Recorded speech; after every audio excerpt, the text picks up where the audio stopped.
Zdravím vás. Dnes se podíváme na něco, co zná asi každý, kdo kdy hrál nějakou hru. Ten moment, kdy si vybíráte postavu. Co se zatím vlastně skrývá.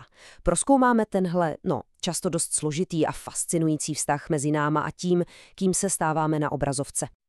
A přesně o to jde, že jo? Je to fakt klíčová otázka. Chceme postavu, která je jako my? Nějaké naše vylepšené digitální já?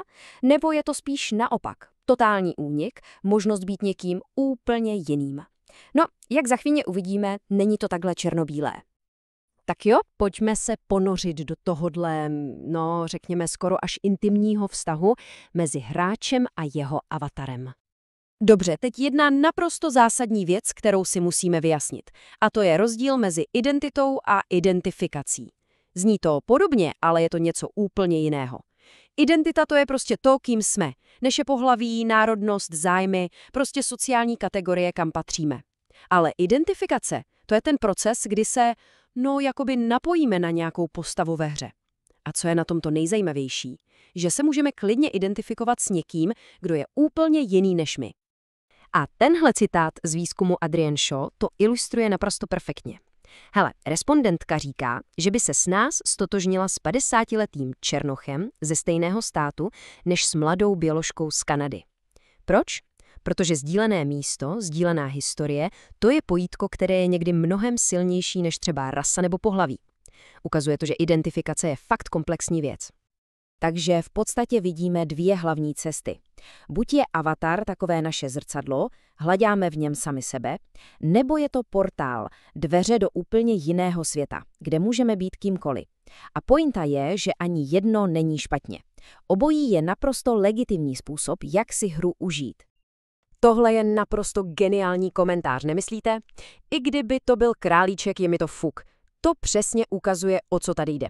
Pro hromadu hráčů je vzhled postavy vlastně druhořady. To nejdůležitější je, co s tou postavou můžu dělat, jaká je hratelnost, jaký je ten zážitek a jestli u toho vypadám jako svalovec nebo, králíček, to už je vedlejší. Dobře, doteď jsme se bavili o volbě hráče, ale to je jenom jedna strana mince.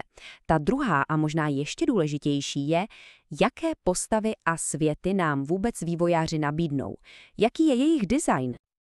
Zdroje tady popisují něco, co bychom mohli nazvat takovým začarovaným kruhem herního průmyslu. Vypadá to asi takhle.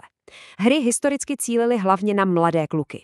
Ti kluci vyrostli a stali se z nich vývojáři. A pro koho pak dělají hry? No přece pro své mladší já. A takhle se ten cyklus pořád opakuje. Výsledkem je, že se hry dlouho točily kolem jednoho typu postavy a jednoho typu hráče.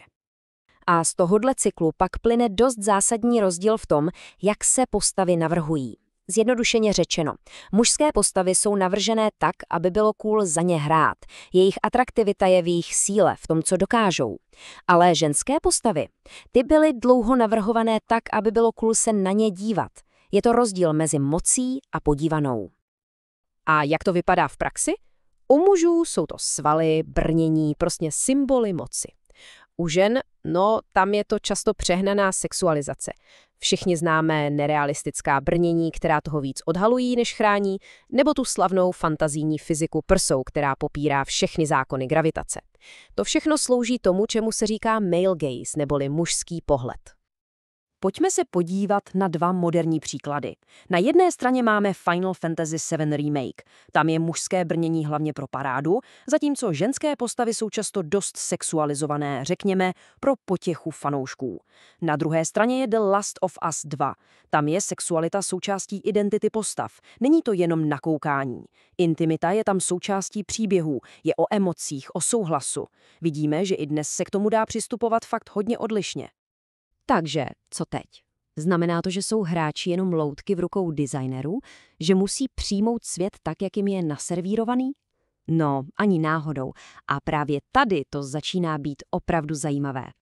Protože hráči nejsou jenom konzumenti. Oni se rozhodli hrát tak trochu za hranicemi toho, co jim vývojáři napsali do kódu. A o tom bude tahle část. Přesně tak. Hráči nejsou jen pasivní publikum. Oni hry berou, rozebírají, přetvářejí, nacházejí si v nich vlastní smysl. Jsou to spíš spolutvůrci a to je obrovská síla. A jedním z nejlepších příkladů je to, čemu se v angličtině říká queer retelling, tedy queer převyprávění. Co to znamená? Je to proces, kdy si hráči a fanoušci vezmou postavy, které třeba nebyly napsané jako queer a promítnou do nich své vlastní identity. Vytvoří si tak vlastní příběhy a významy, které v původní hře třeba vůbec nebyly. A jak se to dělá? No třeba komunita kolem hry Team Fortress 2 je toho skvělým příkladem. Hráči si tam všímají spíš osobností postav než jejich vzhledu. A na základě toho pak vzniká obrovské množství fanouškovské tvorby, obrázky, povídky. Tím si vlastně budují bezpečný prostor, kde můžou sdílet své verze příběhu a prozkoumávat vlastní identity.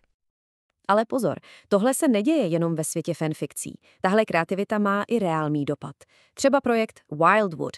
To je interaktivní příběh, který nepředělává existující hru, ale pomáhá reálné komunitě v Chicagu představovat si a navrhovat vlastní, lepší budoucnost. Hra jako nástroj pro společenskou změnu. To je hodně silná myšlenka. A tady se vlastně vracíme na začátek a všechno to do sebe zapadne. Znovu citát od Adrienne Shaw. Reprezentace poskytuje důkaz o tom, jaké formy existence jsou možné. A to je ono. O to přesně jde. Když ve hrách vidíme různé typy lidí, různé příběhy, tak to není jenom o tom, abychom se našli na obrazovce. Je to o tom, že nám to rozšiřuje obzory. Ukazuje nám to, že svět může být mnohem pestrejší, než si třeba myslíme. Takže pokud jsou hry takovýmhle zrcadlem toho, co je možné, nabídí se poslední otázka. Jaké světy bychom tedy měli budovat? Protože nakonec to není jen na vývojářích. Je to i na nás, na hráčích, kteří tyhle světy obýváme, hrajeme a ano, i přetváříme. Díky, že jste si to poslechli.